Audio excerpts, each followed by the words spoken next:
All right.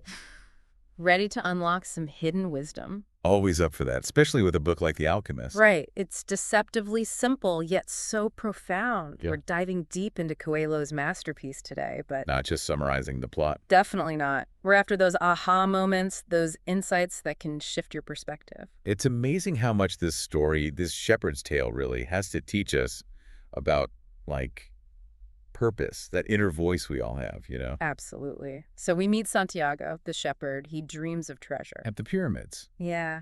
But it's more than just wanting to be rich, right? Well, for sure. The treasure. Think of it as your own personal legend, that thing you feel called to do, what you were meant for. So Santiago's journey, it's like a metaphor for anyone chasing their own dreams. Exactly. Yeah. And he gets this advice early on from the king of Salem. I love this part. Me too. It's so mysterious, yet practical. He tells Santiago, when you want something, all the universe conspires in helping you to achieve it. But, There's a catch. not a catch, more like, you have to be open to it, aligned with your true purpose. Only then, the universe can work its magic. Which is where those stones, the Urim and Thummim, come in. Exactly. It's about paying attention to the signs, those gut feelings, trusting your intuition, Because the universe is sending us signals all the time. like you wouldn't believe. But we're so busy, so caught up in our heads that we miss them. Santiago's journey is like a reminder to slow down, to listen. 100%. But you'd think he'd just head straight to the pyramids, right? With those stones guiding his way. Life usually throws in a detour or two. Q Tangier and the Crystal Merchant. This guy seems content, but Santiago senses something, a kind of lingering dissatisfaction, unfulfilled potential, maybe. it's interesting, right? Almost like Santiago, by following his own path, he awakens something in the Crystal Merchant. It's that whole teacher learns the most Yeah. thing, you know, and the shop. It's transformed.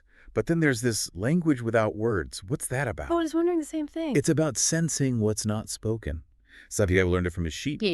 Their unspoken communication, their connection to everything. He sees it again with the Crystal Merchant, feeling those unspoken desires. So sometimes we need to listen with our hearts, not just our ears. It's amazing what we pick up when we do. These unspoken messages, they can have the biggest impact, guiding us back to our path even when we've strayed. And for Santiago, that path takes a turn towards the Sahara Desert. He joins a caravan, he's been robbed, lost everything. Talk about a test of commitment. Yeah. He could have gone home. No one would have blamed him. Shante B. Something kept him going. His personal legend wouldn't let go. And in the desert, that's where he meets the camel driver. This guy who teaches him about listening to, well, the desert itself. This is where we get into the soul of the world, right? The idea that everything is connected, everything has a kind of life force. What does that even mean for those hearing about it for the first time? Think of it like this. The soul of the world. It's a universal energy connecting everything, everyone. It's where intuition comes from, that nudge towards your personal legend. It's a pretty powerful concept. And speaking of powerful, Santiago reaches this oasis. It's like a breath of fresh air. Yeah. Literally, Right. after all that desert. Right. And that's where he meets Fatima. Ah, Fatima. She represents a different kind of love. How so? One that understands ambition. She doesn't try to hold Santiago back from his personal legend. Even though he's just met her. She gets it. She knows his growth is important, that it strengthens their connection. It's like she loves him enough to let him go. To trust that he'll come back. Yeah, maybe. But more than that, to trust that his journey is his own. And, you know, Santiago, he keeps moving. He finally meets the alchemist. So does the alchemist, like, give him a map to the treasure? Not quite. Mm. This encounter, it's more about unlocking what's already inside Santiago. The alchemist, he's more like a guide, a mentor.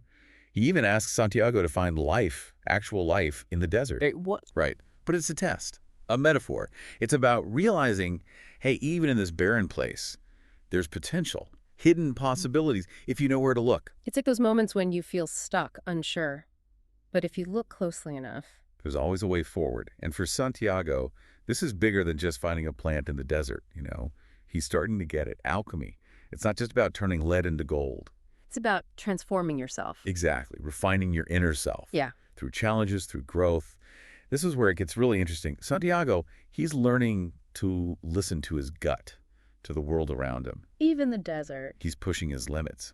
Physically, mentally, it's like the universe is testing him, making sure he's worthy of his personal legend. Okay, so it's not enough to just want your dream. You have to Yeah. prove you're ready for it. Before a dream is realized, the alchemist says, the soul of the world tests everything that was learned along the way. Wow. So it's not about reaching your goals unscathed. It's about who you become along the way. Hmm. The lessons learned, the hardships overcome, they're all part of it. They change you. Exactly. They're part of your own alchemy. And finally, Santiago reaches the pyramids. He made it after all that.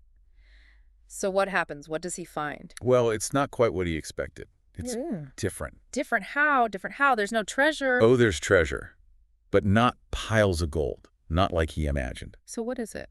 This is where it gets really interesting. You see, the pyramids, the physical treasure, it was never really the point. It wasn't. It was about the internal journey, the self-discovery, the wisdom Santiago gained, the person he became along the way. That's the real treasure. Okay, I see. But he does find actual gold eventually, right?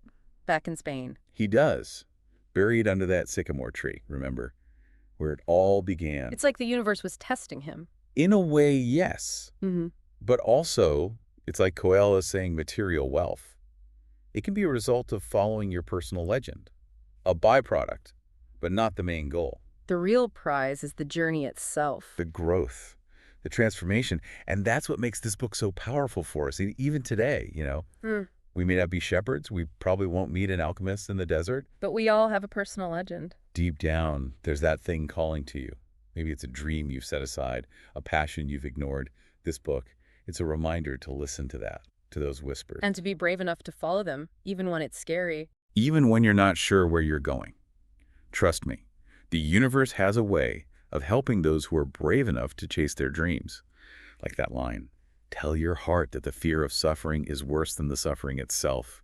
It's about taking that leap, that first step, and maybe, just maybe, you'll find your own treasure along the way. So as we wrap things up here, I have a question for everyone listening. What's one small step you can take today to reconnect with your own personal legend? What is your heart telling you right now? Take a moment, think about it. Until next time, keep seeking, keep discovering, and keep listening to that inner voice.